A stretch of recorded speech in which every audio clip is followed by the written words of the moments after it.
우리가 안경 쓸 때 안경 테두리가 있다라고 인지를 대부분 못하잖아요. 바로 이 이유 때문이에요. 지금 질문이 사실 이번 영상에서 가장 중요한 포인트인데요. 이 원인을 치료하는 게 가장 중요하거든요. 선생님 안녕하세요. 뭐 하고 계셨어요? 카메라부터 들이대는 거예요? 아 당연하죠. 저 촬영 이제 들어가려고 준비하고 있었습니다. 선생님 제가 요즘 고민이 하나 있습니다. 눈앞에 자꾸 날파리 같은 게 떠다니는데 이게 왜 그런 거예요? 날파리가 실제로 없는데 날파리 같은 게 보인다라는 의미 맞으신가요? 네, 날파리 같은 게 좀 보이더라고요. 오늘 그거 한번 알아볼게요. 가죠. 실제로 날파리가 없는데 내 시야에는 무엇인가 날아다니는 것 같은 경험을 하신 분들이 꽤 있으실 거예요. 저도 오른쪽 눈에 3개, 왼쪽 눈에 2개가 나타났다 안 나타났다 하거든요. 이게 바로 날비, 모기문, 증세증 해서 비문증이라는 증상입니다. 선생님 그러면 비문증이 생기는 원인은 무엇인가요? 비문증이 발생하는 주된 원인은 너무 슬프게도 노화예요. 노화.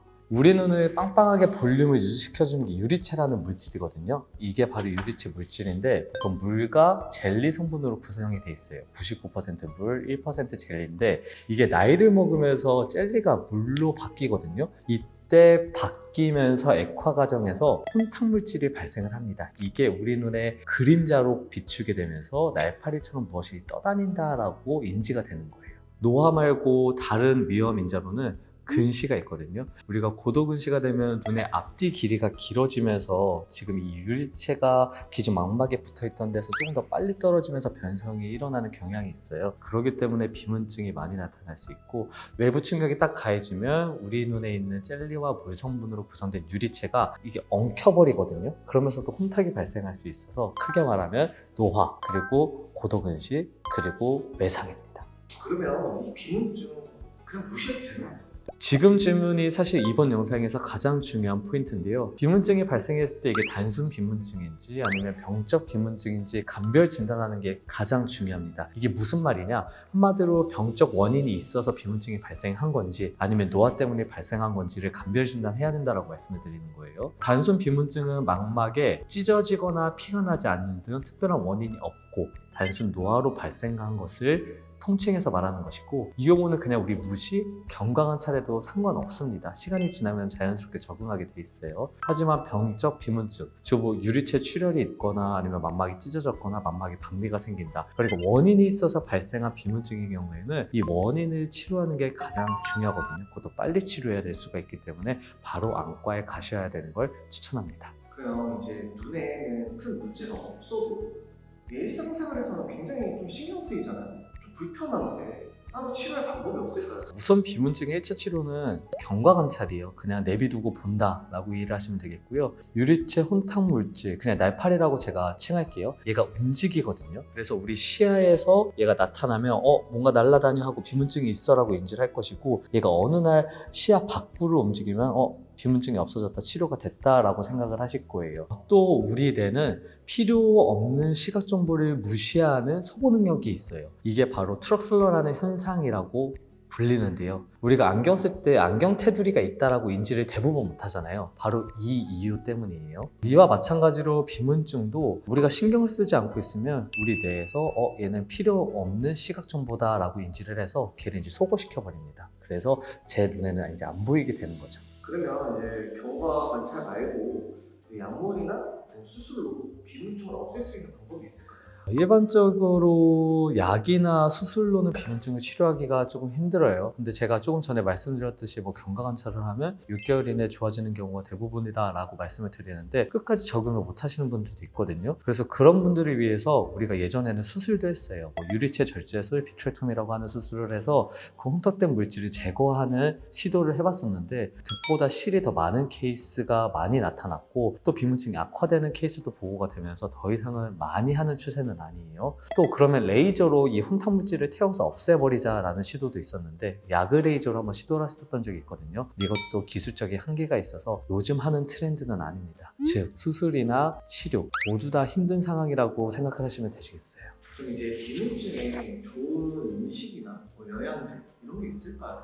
제가 영양제나 음식 추천에 진짜 까다로운 거 알고 계시죠? 비문증에 효과가 있을 만한 음식을 찾으면 파인애플을 대표적으로 찾을 수 있겠어요. 이게 대만에서 논문이 나온 이후로 이제 관심을 받았었는데요. 이 스터디에서는 190명의 환자에게 파인애플 300mg을 3개월 동안 매일 섭취하게 했거든요. 그랬더니 약 70%의 환자군에서 비문증이 호전이 됐다. 보고한 적이 있어요. 이 비문증 호전 원인으로는 파인애플에 들어있는 브로멜린 성분 덕분이었다라는 내용이 이제 기재가 됐었어요. 굉장히 흥미로운 스터디이긴 한데 사실 이 스터디만 믿고 이제 비문증 환자분들한테 파인애플 열심히 드세요라고 말씀드리기에는 무리가 있습니다. 이 스터디의 약점은 우선 규모가 190명이라 너무 소규모된 스터디였어요. 그게 단점이고, 그리고 가장 큰 약점은 대조군, 즉 파인애플을 섭취하지 않은 환자군에서 몇 퍼센트의 비문증이 없어졌다라는 내용이 빠졌어요. 즉 이게 뭐를 말하냐면은 시간이 지나서 비문증이 없어진 건지 파인애플을 섭취를 해서 비문증이 없어진 건지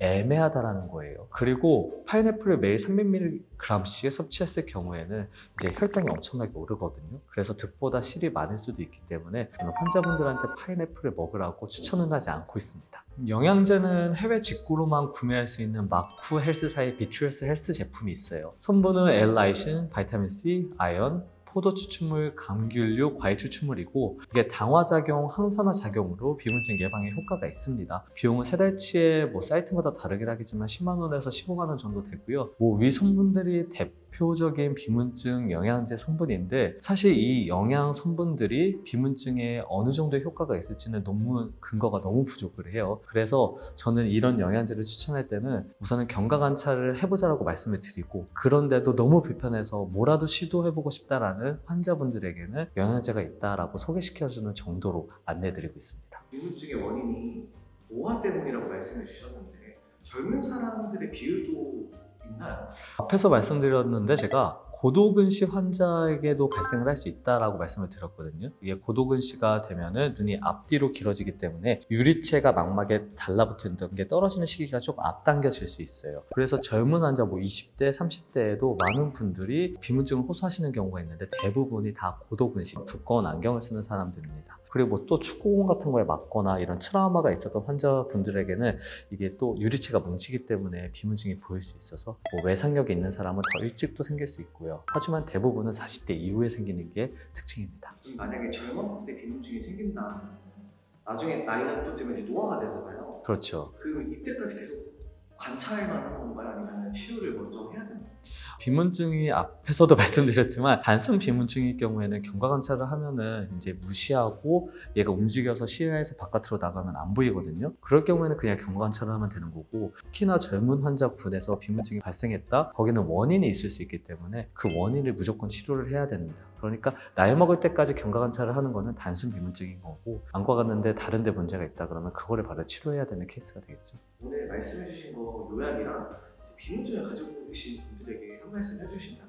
비문증 너무 불편하죠. 자기는 불편한데 안과에서 만나도 경과 관찰만 하세요라고 듣는 분들이 태반이실 텐데요. 우선 비문증이 발생하면 꼭 한번 안과는 내원해 주시는 게 원칙이에요. 이게 앞에서도 말씀드렸지만 단순 비문증인지 아니면 병적 비문증인지, 단순 비문증 같은 경우에는 특별한 치료를 할 수가 없기 때문에 경과 관찰이 맞지만은 병적 비문증인 경우에는 근본 원인을 치료하지 않으면 비문증이 더 악화될 수도 있고 심하면은 실명할 수도 있거든요. 그래서 그거를 찾아내는 게 비문증에서는 가장 중요한 치료다라고 이해를 하시면 좋겠고요. 만약 시간이 1년이 지났고 2년이 지났는데도 나는 비문증이 여전히 보이고 시야에서 사라지지 않고 그것 때문에 너무 괴롭다라고 생각을 하시는 분은 제가 앞서 말씀드린 이제 마큐 헬스사의 비트리어스 헬스라는 영양제를 한번 섭취해 보는 것도 나쁘지는 않을 것 같습니다. 저 협찬 아닌 거 아시죠? 그러면 이번 영상은 이렇게 마무리하도록 하겠고요. 오늘도 경청해 주셔서 감사합니다. 우리 다음 시간에는 더 좋고 유익한 정보로 찾아뵙도록 하겠습니다. 감사합니다.